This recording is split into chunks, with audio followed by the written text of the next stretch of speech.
People assume the loneliest place in rock and roll is center stage. It is not.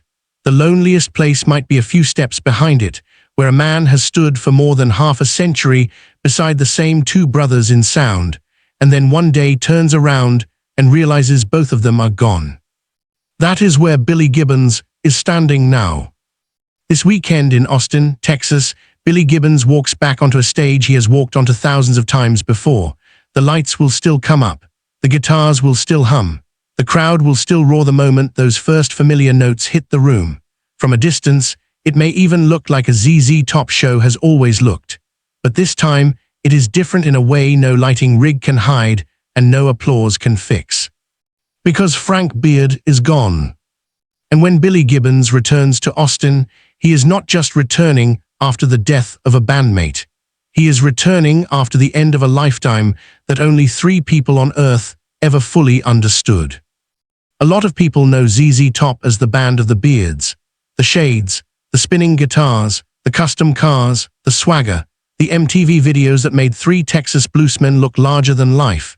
Even people who barely followed rock music could recognize the silhouette. But that image, as iconic as it became, also hid something important. It made ZZ Top look like a visual gimmick when in truth it survived for decades because its rhythm never broke. And the man protecting that rhythm was the one the cameras least obsessed over. Frank Beard was always the quiet contradiction at the center of the joke. The man named Beard was the only one who did not wear one. Billy Gibbons and Dusty Hill turned facial hair into a trademark recognized around the world. Frank sat behind them, clean-shaven most of the time, rarely speaking, rarely grandstanding, and never asking the spotlight to move his way. He did not need the image. He was too busy holding the machine together. That matters now more than ever, because when a band lasts 56 years with the same core chemistry, nobody is just the drummer. In a band like that, the drummer is memory, the drummer is trust, the drummer is the pulse everyone else learns to breathe around. Frank Beard was born on June 11, 1949, in Frankston, Texas, and he came up in the Texas music world long before ZZ Top turned into a global symbol. Before the arenas, before the videos, before the legend hardened into branding, he was a working player. He had already played with Dusty Hill in local groups. They were not famous then. They were just musicians trying to find the right people, the right timing, the right sound that felt like home.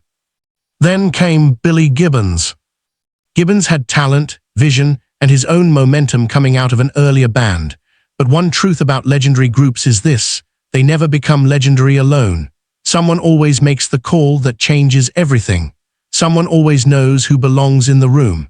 And one of the most important details in the entire ZZ Top story is that Frank Beard was not just present at the creation. He helped create the creation. He was the one who told Billy to bring Dusty in. Think about what that means. The lineup the world would come to know as ZZ Top, the trio that would survive trends, deaths, reinventions, and entire eras of music, did not just accidentally happen. Frank Beard helped put the chemistry together. He was not merely sitting inside the story. He was one of the people who built the story. And once that lineup was complete, what he gave the band was not flash. It was something harder than flash. He gave them feel. People who do not play music sometimes hear drumming as volume, speed, or spectacle, but the drumming that matters most is often the kind that disappears into your bloodstream. It does not call attention to itself. It does not scream for praise.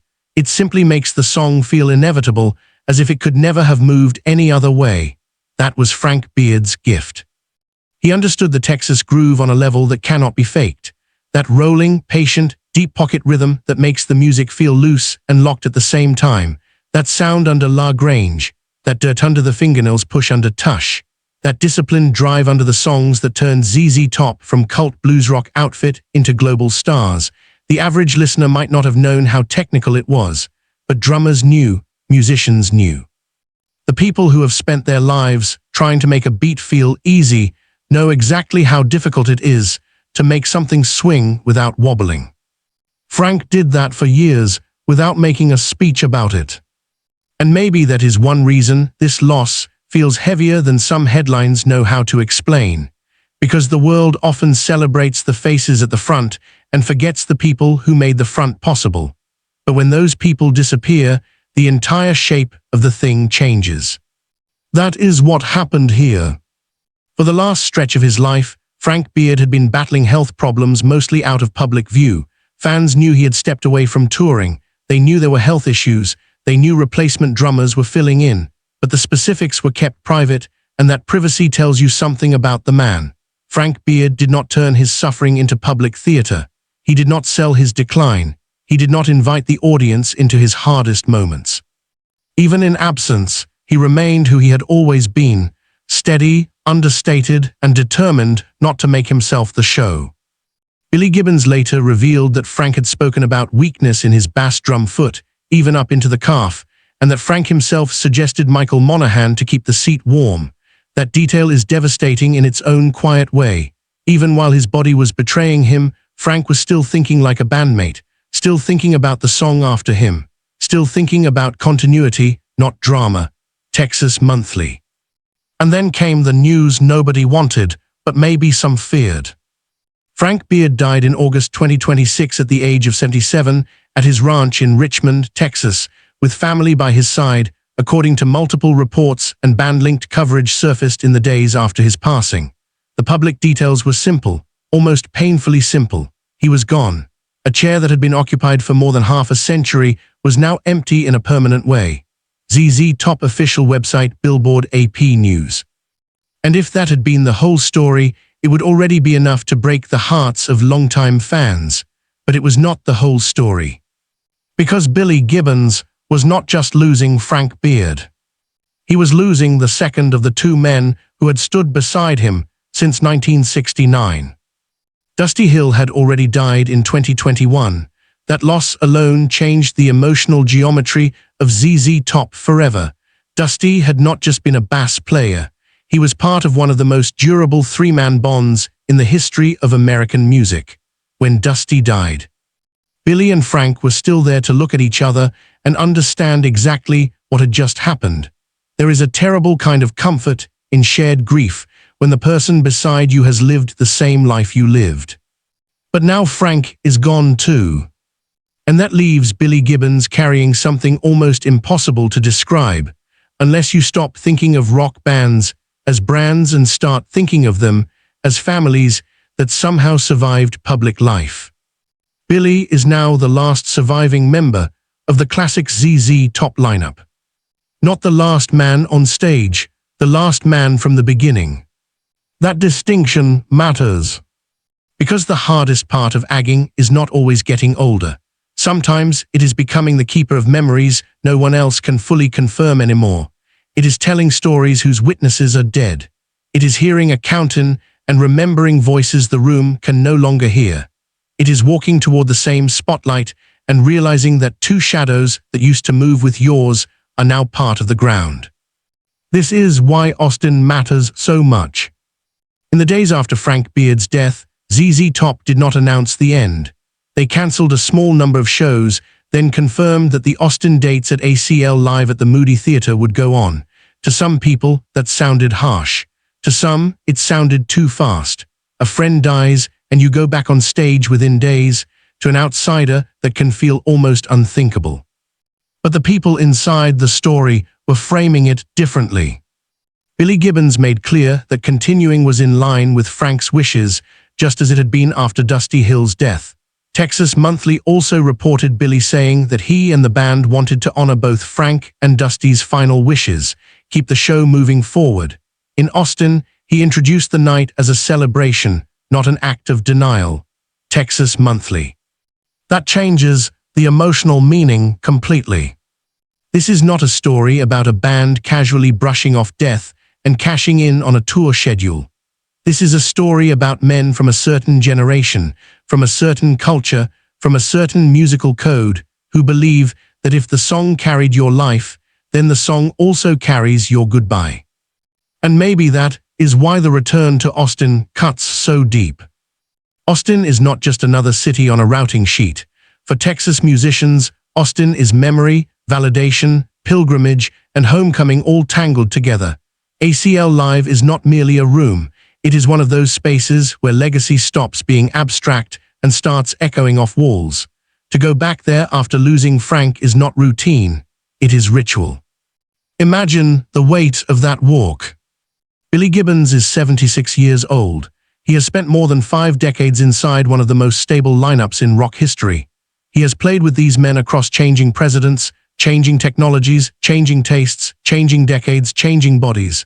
Through all of it, the internal map stayed the same. Billy out front, Dusty beside him, Frank behind them, steering the backbeat with that dry, unfussy authority that made everything feel grounded. Now Billy walks into Austin, knowing that both men who made that map familiar are gone. People will still clap, the guitars will still shine, Elwood Francis will still be there on bass, carrying forward the role Dusty once filled. Michael Monaghan will still be there on drums, in the seat Frank himself helped protect by recommending him in a moment of decline. The music will still happen, maybe even beautifully. But loneliness does not disappear because a room is full. Sometimes loneliness is sharpest in the exact place where joy used to be shared. And that is why this story has traveled so far so quickly. It is not only about a famous death, it is about what happens after the funeral, what happens after the flowers, what happens when the cameras pull back and a man still has to step into the life he built, even though the two people who helped him build it are no longer there to step in with him. That image hits something universal. Everyone knows what it means to outlive a version of themselves. Everyone knows what it means to return to a place that looks the same and feels nothing like it used to. Everyone knows, or fears knowing, what it means to keep a promise after the person who asked for it is gone. That is the real, emotional engine here. Frank Beard was not just mourned because he was in ZZ Top. He was mourned because he represented an almost extinct kind of loyalty. 56 years in one band, one long musical marriage without endless public feuds, endless revolving doors, endless reinventions of convenience. In an industry built on ego, collapse, and replacement, that kind of continuity feels nearly impossible. And when something nearly impossible ends, people feel it more than they expect to. It makes them think about their own friends, their own unfinished conversations, their own one last phone call regrets, their own private codes with the people who knew them before the world did. So when Billy Gibbons walks onto that Austin stage, he is not merely performing songs. He is carrying a living archive. He is carrying jokes only 3 men once found funny. He is carrying habits formed over millions of measures. He is carrying silence where answers used to come from a glance. He is carrying that strange burden of being the one who remains. And the hardest part is this: he still has to begin the song. He still has to count it off. He still has to trust his hands to do what they have done forever, while his heart is trying to understand that forever ended. Maybe that is why so many tributes to Frank Beard have focused less on celebrity and more on steadiness, less on spectacle and more on service, less on image and more on character. He was the kind of musician other musicians respected because he knew that discipline is love in professional form. Show up, hold the time, protect the groove, support the song, do it again tomorrow, then do it for another decade, then another, until the work itself becomes your biography. Frank Beard lived that way. He helped assemble one of America's great rock trios. He spent decades making hard things feel easy. He gave swing to songs that outlived the era that produced them. He stayed private in weakness. He thought of the band even while struggling physically. And when the end came, the people left behind carried not only grief, but instructions. Keep going. That is why Billy Gibbons returning to Austin alone is such a heartbreaking image. Not because he is literally alone on stage. He is not because the band is pretending nothing happened. It is not. It is heartbreaking because for the first time in the deepest sense, he is the only man left who remembers the beginning from inside the beginning. There will be fans in that room who saw ZZ Top in the 70s, fans who found them in the 80s, fans who discovered them through parents, records, radio, reruns. Guitars hanging on bedroom walls or one unforgettable riff blasting from a passing car. Each of those fans will bring their own memory into that theater, but Billy will bring something heavier. he will bring the absence itself. And still, he will play. That may be the most moving tribute of all. Not a speech, not a grand statement, not a public collapse, just the old code, honored one more time, the guitars tuned, the beat waiting, the friend remembered by doing the thing he spent his life doing. There is something deeply Texan in that, something deeply human too. You lose the man, you keep the promise. And so the story of Frank Beard does not end only with a death notice. It ends with motion, with legacy becoming action, with Billy Gibbons stepping into Austin carrying the weight of Dusty Hill behind one shoulder and Frank Beard behind the other, then walking into the lights anyway, because that is what the brotherhood required. For all the jokes about the Beards, for all the videos and iconography and cool factor mythology, the deepest truth about ZZ Top may be much simpler than people think. It was never really about costumes. It was never really about gimmicks. It was about three men who found each other, built a sound that fit like skin, and stayed with it long enough for the world to call it legend. Now two of those men are gone. And the one who remains is doing the bravest, saddest thing a surviving friend can do. He is showing up. If a band can be a brotherhood, then this is the moment when brotherhood is tested, not in the easy years, not in the hit years, not when the money is flowing and the crowd is screaming. It is tested when the chair is empty and the hand you used to turn toward is no longer there. It is tested when memory hurts. It is tested when the song starts and you realize the past is not coming back with the next measure. Billy Gibbons knows that now in a way almost nobody else can. And maybe that is why this return to Austin feels bigger than a concert. It feels like the public witnessing of private courage, one old friend keeping faith with another, one survivor carrying the sound forward long enough to say goodbye the only way this band ever really knew how. Loud enough for the room to hear it, steady enough for Frank to recognize it, and lonely enough to break your heart.